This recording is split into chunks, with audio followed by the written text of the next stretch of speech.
Week 9 games in Pick'em. We do have some big games to get to here.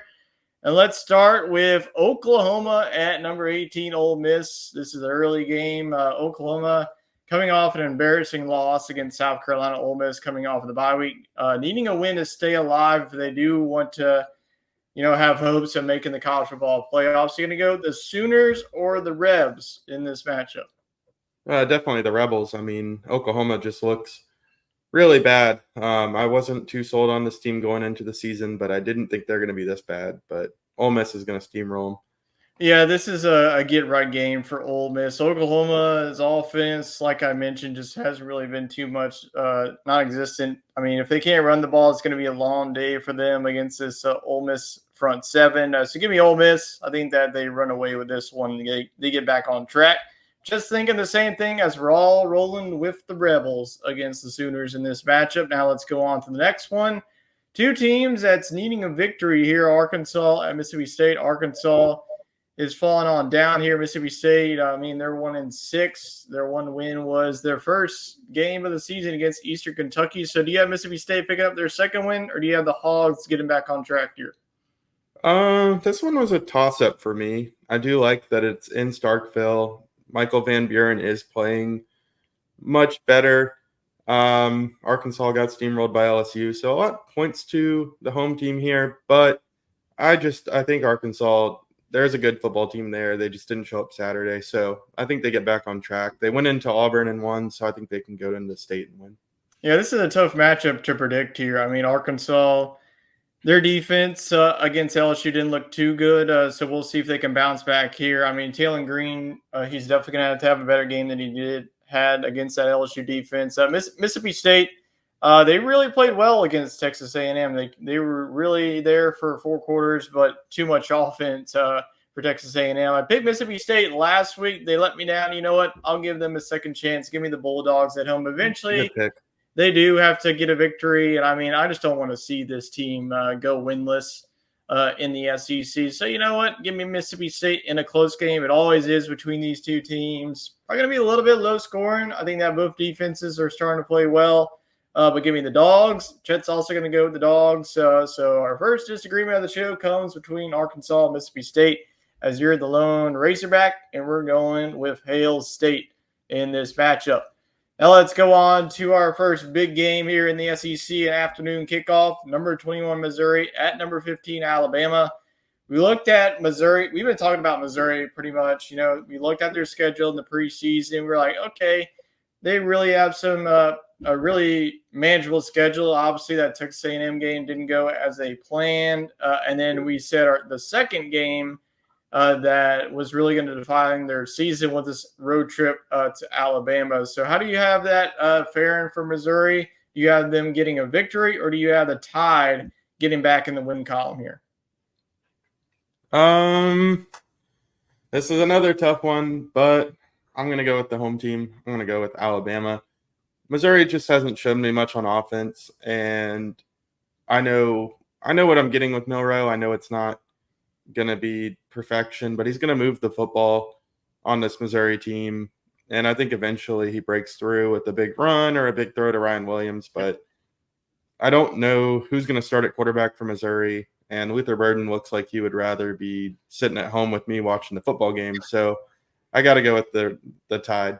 Yeah, these have been two teams that have gotten off to slow starts recently. Missouri's offense, I feel like they haven't been able to show their potential. Like you mentioned, Luther Burden just hasn't been himself this season. So Theo Weiss is going to have to step up for a big game. And then obviously their running back is going to have to step up too.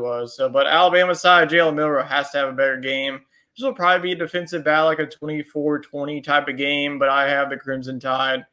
Bouncing back here to see them with 3 losses before November, I just don't see it. So give me the Crimson Tide to beat the Tigers, and Chet's also on the Tide. So I'll roll with the home team here against Missouri. Now let's go on to the next one, another top 25 battle between number 5 Texas at number 25 Vanderbilt.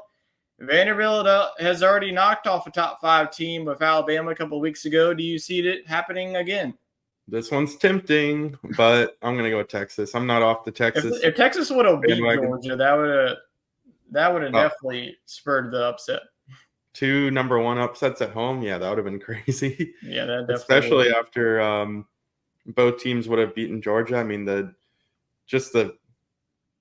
that's just crazy, the odds that they would have that situation twice. And all Texas needed to do was handle business. But instead, they're going to be pissed off. They're going to travel well. And I think they get it done. But I don't know that we see Texas blow out many more teams on their schedule. And including this game, I think it's going to be pretty competitive. But yeah, give me Texas in this one. Vanderbilt will try to control the clock, but I think they don't have the offense to hang in this one. I think it's going to be 28-17.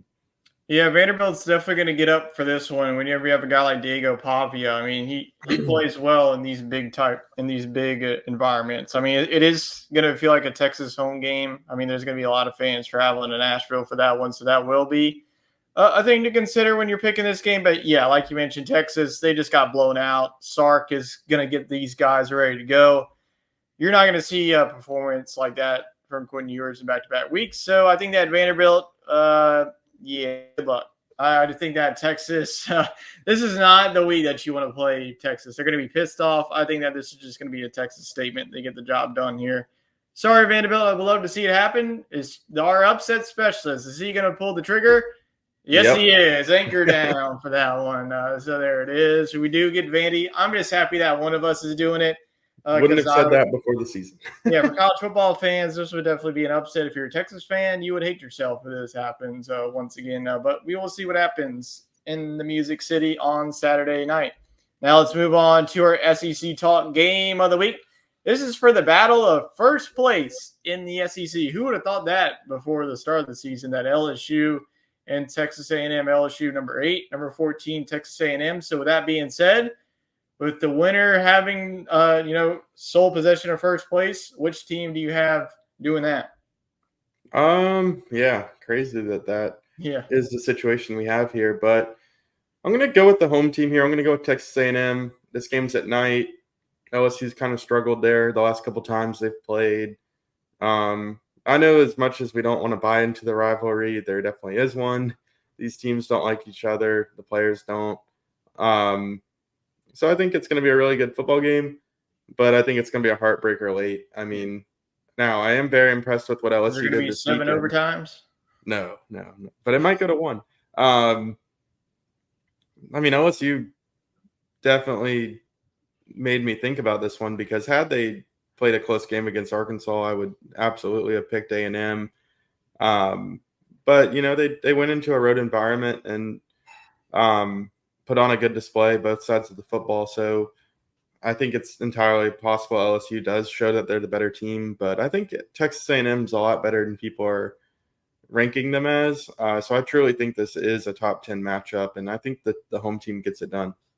Yeah, I'm glad that you said that the home teams have dominated this series so far. I saw a stat today that since 2017, the winner of this series, the home has won this one, and it's been pretty close to the past couple of years outside of the 50-7 game in 2019. But how good that 2019 team was. But yeah, these are two very talented teams. Texas A&M, I feel like, as a team that we haven't given a lot of praise as much as we talked so much about Texas and Georgia. But Texas A&M, if you really look at their schedule, they beat LSU. They could probably go all the way to 11-1, and really they do get Texas at home in the last game of the season. You know how much that rivalry game will mean to the Aggies. So this is their first step if they do want to make it to the college football playoff. That would really go well. And for LSU, if they win this one, you win this one, go on to the bye, feel really good about yourselves. You get Alabama at home the next week. So this is a big matchup. A lot of college football playoff implications. Two really good defenses, both offenses have been operating well. But give me LSU on the road. I think that little skid of the home teams winning will end. This is going to be a really fun game to watch. Even if you're not an LSU or Texas A&M game, if you like college football, you're going to love this game. It's going to be a back-and-forth battle. But I think LSU's defense gets a late turnover to seal the deal as LSU moves on to the bye week feeling good about themselves. Chet also going with the purple and gold. You're the lone Aggie on this one, so we'll see how that fares in the standings for us. So 2 Tigers, 1 Aggie in this matchup. Next one, a team, somebody got to win in this one. I mean, Auburn, Kentucky, they have been down and out the past couple of weeks. So who you got between the Tigers and the Cats in Lexington? Oh, pick one for me. I All don't right, know. I'll show the logo. There you go. Yeah, I'll go with Auburn, but look, I picked Kentucky's defense in SEC fantasy. This game could go either way. I think it's going to be kind of low scoring. Both teams have struggled to move the football, but Auburn's been in a lot of close games and none of them have gone their way, so I think they steal a road victory. This feels like an old-fashioned, like 17-13 type of game where like both offenses haven't really shown too much, but Auburn has actually shown me a pulse. I mean, again, they probably should have beat Missouri, to be honest with you. I mean, Missouri got lucky once again that they didn't lose that one, but I am going to go with Auburn. I don't know what Vegas, the line that they set in the under, but please take that because both of these offenses have not shown it this season. And clean sweep, which is surprising. I thought one of us would have gone with Kentucky, but we're all rolling with Hugh Freeze's squad against Kentucky.